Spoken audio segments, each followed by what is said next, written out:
Hello दोस्तों, स्वागत करती हूँ आपका अपने YouTube channel triple E tech solution में। इम्पॉर्टेंट एमसीक्यूज की सीरीज में आज मैं लेकर आई हूँ आपके लिए इलेक्ट्रिकल मेजरमेंट एंड इंस्ट्रूमेंटेशन के कुछ इम्पॉर्टेंट क्वेश्चंस। तो चलिए स्टार्ट करते हैं आज का मज़ेदार सेशन। आई होप आप इंजॉय करेंगे। तो स्टार्ट करते हैं आज के पहले क्वेश्चन से, जो आपके स्क्रीन पे आपको दिखाई दे रहा है। तो इस क्वेश्चन में पूछा है, hot wire instruments are used for measuring. मतलब क्वेश्चन आपको पूछना चाह रहा है कि जो हॉट वायर इंस्ट्रूमेंट होता है उसको यूज करने के लिए हम उसे कौन सी इलेक्ट्रिसिटी देते हैं। तो जो हॉट वायर इंस्ट्रूमेंट होता है वो इलेक्ट्रिसिटी के हीटिंग इफेक्ट पे वर्क करता है। हीटिंग इफेक्ट पे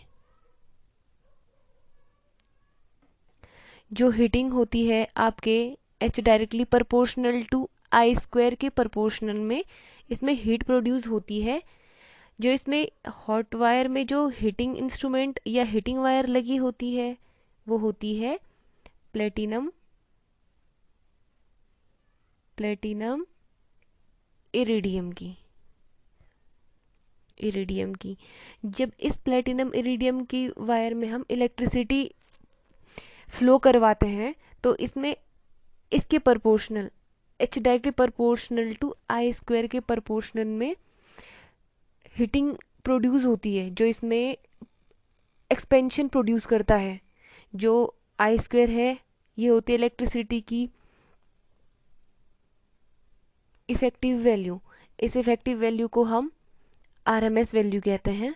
इसलिए जो हमारा हॉट वायर इंस्ट्रूमेंट होता है वो इलेक्ट्रिसिटी की आरएमएस वैल्यू को मेजर करता है और वर्क करता है एसी और डीसी दोनों पर।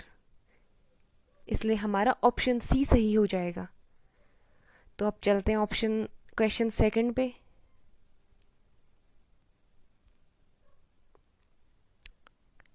यहाँ पूछा है हमें, an AC voltmeter using full wave rectification and having a sinusoidal input has an AC sensitivity equals to.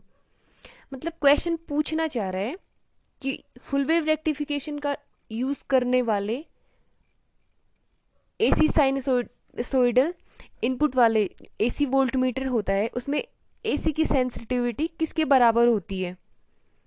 तो जब हम एसी वोल्ट मीटर को फुल वेव रेक्टिफिकेशन वाली इनपुट देते हैं तब इसकी सेंसिटिविटी होती है 0.90 टाइम्स डीसी सेंसिटिविटी। लेकिन जब हम इसे देते हैं हाफ वेव रेक्टिफिकेशन वाली इनपुट तब इसकी सेंसिटिविटी होती है 0.45 टाइम्स डीसी सेंसिटिविटी। तो हमारा ऑप्शन यहाँ पे हो जाएगा डी, 0.9 टाइम्स डीसी सेंसिटिविटी। तो अब चलते हैं ऑप्शन क्वेश्चन 3 की तरफ।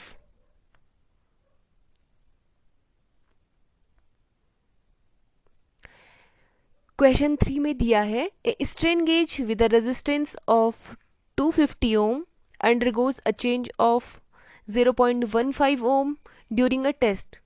The strain is 1.5 into 10 to the power minus 4. Then the gauge factor is। मतलब क्वेश्चन पूछना चाह रहा है कि एक टेस्ट के दौरान 250 ओम के रेजिस्टर वाले एक स्ट्रेन गेज में 0.15 ओम का चेंज आता है और इसका स्ट्रेन दिया है हमें 1.5 into 10 to the power minus 4। तो हमें निकालना है इसका गेज फैक्टर। तो गेज फैक्टर होता है change in resistance to the resistance upon strain. तो यहाँ पे दिया है चेंज इन रेजिस्टेंस की वैल्यू है हमारे पास 1.50 अपॉन 250 और अपॉन में स्ट्रेन की वैल्यू है 1.5 इंटू 10⁻⁻⁴। तो इसको सॉल्व करके देखिए यहाँ पे हमें पूछा गया है the minimum input that is necessary to cause a detectable change in output signal from the zero indication is called। मतलब क्वेश्चन आपको पूछना चाह रहा है कि जो मीटर होता है तो उसमें जीरो से और कुछ मिनिमम आउटपुट देने के लिए जो हमें मिनिमम इनपुट चाहिए होगी उसको हम क्या कहेंगे? तो इसको कहते हैं हम बेसिकली डेड जोन। इसको कहेंगे हम डेड जोन। अगर डेड जोन से नीचे कुछ हम इनपुट देते हैं वो हमें आउटपुट में डिटेक्ट नहीं होता है, इसलिए हम इसे डेड जोन से के नाम से जानते हैं। तो नेक्स्ट क्वेश्चन पे चलते हैं।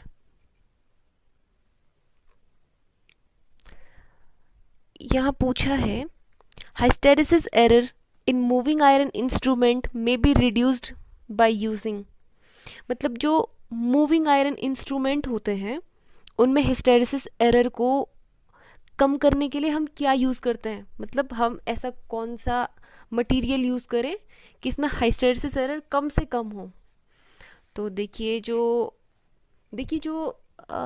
Ultra high frequencies like radio frequencies होती हैं, जब हम उससे ट्रांसफार्मर बनाते हैं रेडियो फ्रिक्वेंसीज पे तो हम एयर कोर बनाते हैं, क्योंकि उसकी जो हिस्टेरेसिस एरर होता है वो मिनिमम लगभग नेग्लिजिबल होता है। तो सबसे पहले मैं आपको हिस्टेरेसिस के बारे में कुछ बताती हूँ। देखिए ये कुछ एक हम ऐसा कुछ बनाते हैं, यहाँ पे है बी फील्ड डेंसिटी और ये होती इलेक्ट्रिक फील्ड इंटेंसिटी। अब देखिए जब हम इलेक्ट्रिक फील्ड इंटेंसिटी की वैल्यू को 0 से बढ़ाना स्टार्ट करते हैं तो ये बी भी उसके साथ बढ़ता जाता है, लेकिन एक कंडीशन ऐसी आती है एच के कुछ वैल्यू पे, एक कंडीशन ऐसे आएगी जब ये सैचुरेशन, यहाँ पे सैचुरेशन हो जाएगा। अब चाहे हम एच की वैल्यू कितनी भी बढ़ा लें बी की वैल्यू में कोई चेंज नहीं होगा। अब देखिए हम एच की वैल्यू को घटाना स्टार्ट करते हैं तो ये हमने घटाया, एच तो 0 हो गया, लेकिन यहाँ पे बी 0 नहीं होता। इस कंडीशन को हम कहते हैं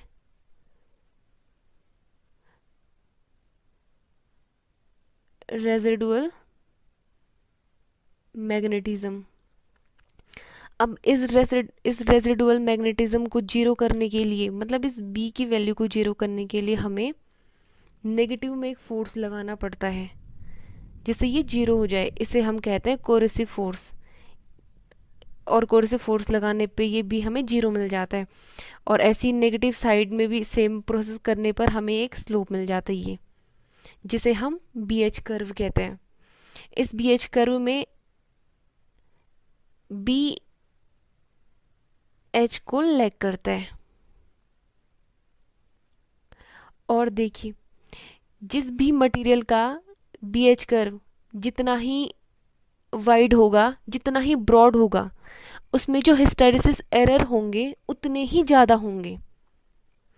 और जिस मटेरियल का ये लूप जितना ही छोटा होगा या जितना भी नैरो होगा उसमें हिस्टेरेसिस एरर उतने ही कम होंगे। तो यहाँ पे पूछा है हमें, देखिए हम यूज़ करते हैं हिस्टेरेसिस एरर को कम करने के लिए बेसिकली म्यू मेटल और परमेलॉय। इसको यूज़ करने का फ़ायदा ये है कि जब हम इसमें कुछ इंटेंसिटी को बढ़ाते हैं तो ये बहुत कम वैल्यू पे ही, मतलब बहुत कम इंटेंसिटी की वैल्यू पे ये सैचुरेट हो जाएगा। ये वाली कंडीशन बहुत कम इलेक्ट्रिक फील्ड इंटेंसिटी पे ही आ जाएगी। फिर इसमें भी सेम प्रोसेस करने पर इसका ये जो हमें कुछ लूप मिलेगा ये बहुत ही छोटा और नैरो मिलेगा। ये नैरो मिलने की वजह से जो इसमें हिस्टेरेसिस एरर होंगे वो बहुत कम होंगे, इसलिए हम प्रिफर करेंगे यहाँ पर म्यू मेटल और परमेलॉय को। ठीक, अब चलते हैं यहाँ पे। Which one of the following is passive transducer. तो सबसे पहले ट्रांसड्यूसर होता है, तो ट्रांसड्यूसर होता है वो किसी भी अदर फॉर्म ऑफ इलेक्ट्रिसिटी को अदर फॉर्म ऑफ एनर्जी को इलेक्ट्रिक एनर्जी में कन्वर्ट करता है। अब वो इलेक्ट्रिसिटी हमारी मैकेनिकल एनर्जी या केमिकल एनर्जी हो सकती है। तो और उसके बाद ट्रांसड्यूसर होते हैं दो टाइप के वर्किंग के अकॉर्डिंग। जो दो टाइप होता है, एक होता है एक्टिव ट्रांसड्यूसर, दूसरा होता है पैसिव ट्रांसड्यूसर। जो एक्टिव ट्रांसड्यूसर होते हैं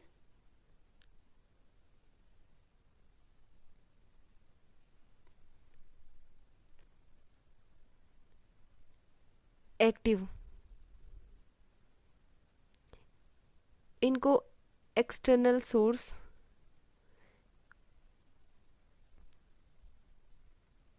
की ज़रूरत नहीं पड़ती है, इनको ऑपरेट हम एक्सटर्नल सोर्स से नहीं करते हैं। तो इसके कुछ एग्जाम्पल हैं पीवी सेल, और यहाँ पे दिए जैसे piezoelectric, thermocouple, photovoltaic cell. ये है हमारे एक्टिव ट्रांसड्यूसर के एग्जाम्पल। अब देखिए पैसिव ट्रांसड्यूसर होता है जिसको ऑपरेट करने के लिए हमें एक्सटर्नल सोर्स की नीड होगी। तो इसका एक एग्जाम्पल है हमारे पास एलवीडीटी। तो यहाँ पे राइट आंसर हमारा ए होगा।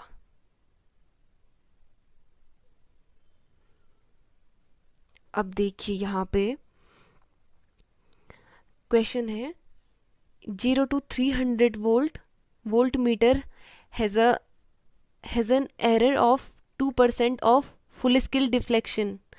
What is the range of reading if true voltage is 30 voltage? मतलब क्वेश्चन पूछना चाह रहा है कि एक वोल्ट मीटर है जिसका जो फुल स्केल डिफ्लेक्शन है 300 वोल्टेज है, और उसमें जो फुल स्केल डिफ्लेक्शन में जो एरर दिया है वो है 2%।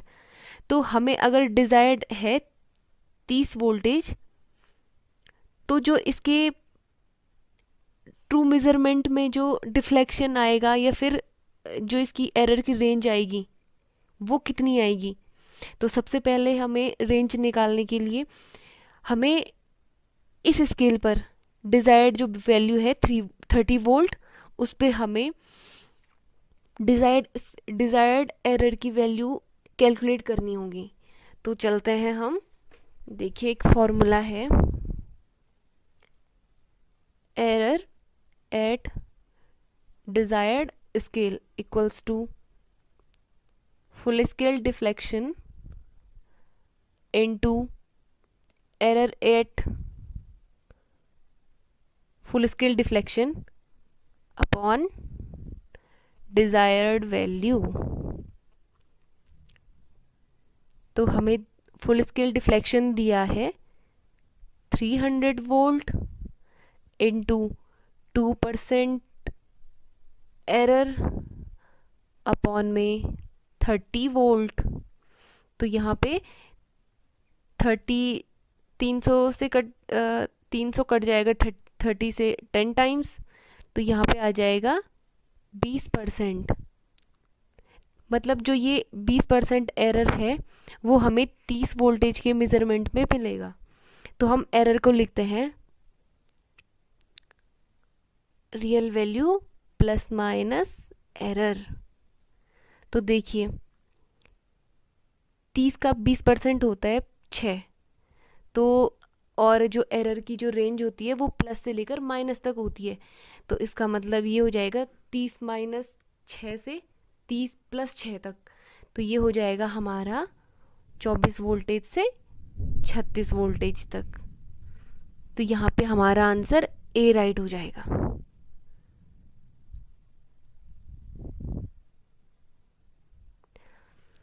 अब यहाँ पे पूछा है in a dynamometer type wattmeter is connected in a AC circuit, the power indicated by the wattmeter will be। मतलब क्वेश्चन हमसे पूछना चाह रहा है कि एक डायनेमोमीटर टाइप जो वॉट मीटर होता है, जो जिसे हम एसी सर्किट में कनेक्ट करते हैं, वो कौन सी पावर को मेज़र करता है? तो देखिए, जो डायनेमोमीटर टाइप वॉट मीटर होता है, dynamometer type watt meter, dynamometer type watt meter universally use करते हैं हम एसी और डीसी दोनों इनपुट को नापने के लिए। एसी डीसी दोनों को नापने के लिए हम डायनेमोमीटर टाइप वॉट मीटर का यूज़ करते हैं। मतलब बेसिकली सबसे ज़्यादा यूज़ हम dynamometer type wattmeter use करते हैं। Dynamometer type wattmeter principle पर काम करते हैं, वो है डायनेमोमीटर प्रिंसिपल। तो डायनेमोमीटर प्रिंसिपल होता है जैसे टू करंट कैरिंग कंडक्टर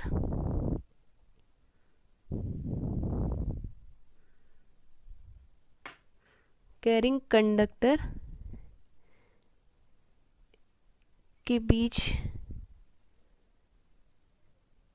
के मैकेनिकल फोर्स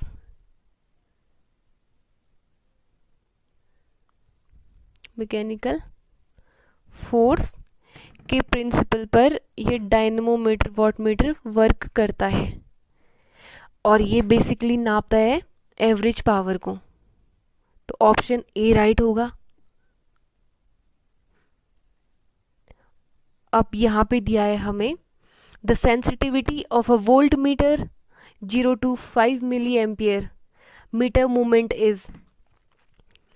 मतलब एक वोल्ट मीटर में 0 से 5 मिली एम्पियर मीटर की सेंसिटिविटी कितनी होगी? तो सेंसिटिविटी होती है inversely proportional to full scale deflection of current. तो सेंसिटिविटी इक्वल्स टू हो जाएगा 1/I फुल स्केल डिफ्लेक्शन। तो ये है हमारे पास 1/5 इंटू 10⁻³ तो जो हमारा आ जाएगा 200। अब देखिए, क्योंकि ये करंट के इन्वर्सली प्रोपोर्शनल है, तो जो इसकी यूनिट होगी वो भी करंट के इन्वर्सली प्रोपोर्शनल होगी। तो देखिए, आई की जो यूनिट होती है वो होती है वोल्ट पर ओम, वोल्ट अपॉन ओम। तो इसकी हो जाएगी ओम अपॉन वोल्ट। तो हमारा ऑप्शन सी राइट हो जाएगा। अब यहाँ पे दिया है the spring controlled moving iron instrument the scale is. तो यहाँ पे क्वेश्चन का मतलब है कि जो मूविंग आयरन इंस्ट्रूमेंट होता है उसकी स्केल कैसी होती है। तो मूविंग आयरन इंस्ट्रूमेंट, सबसे पहले जो मूविंग आयरन इंस्ट्रूमेंट होते हैं उसमें जो डिफ्लेक्टिंग टॉर्क का है वो फॉर्मूला है 1/2I² sign dl/d²।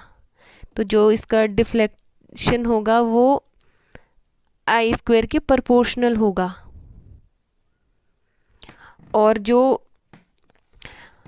Moving iron instrument होते हैं वो RMS वैल्यू को मेज़र करते हैं, और AC और DC दोनों पर काम करते हैं। जो इनका स्केल होता है वो यूनिफॉर्म ना होकर कुछ लोअर एंड पे क्रैम्प्ड होता है और अपर एंड की तरफ वो एक्सपेंड होने लग जाता है। जैसे देखिए, ये कुछ ऐसे क्रैम्प्ड होगा, मतलब इसकी जो यूनिट्स होंगी वो बहुत नज़दीक होंगी, और ये अपर एंड की तरफ जाते जाते एक्सपेंड होने लगेगा। ये देखिए, ऐसा हो जाएगा ये कुछ। तो इसमें हमारा ऑप्शन हो जाएगा बी राइट।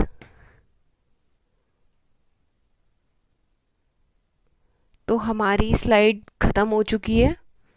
आई होप आपको मेरा पढ़ाया हुआ समझ में आ रहा होगा और आप मेरा सेशन एंजॉय कर रहे होंगे। अगर आपको मेरी मेहनत पसंद आ रही है तो प्लीज़ चैनल को सब्सक्राइब करें, और वीडियो को लाइक ज़रूर करें ताकि मुझे मोटिवेशन मिलेगा और मेहनत करने के लिए, ताकि मैं और इम्प्रूवमेंट कर सकूं। जो भी अभी पढ़ाने में मुझसे गलतियां हो रही होंगी वो मैं बहुत जल्दी उनमें कंट्रोल कर लूँगी या बहुत जल्दी इम्प्रूव कर लूँगी।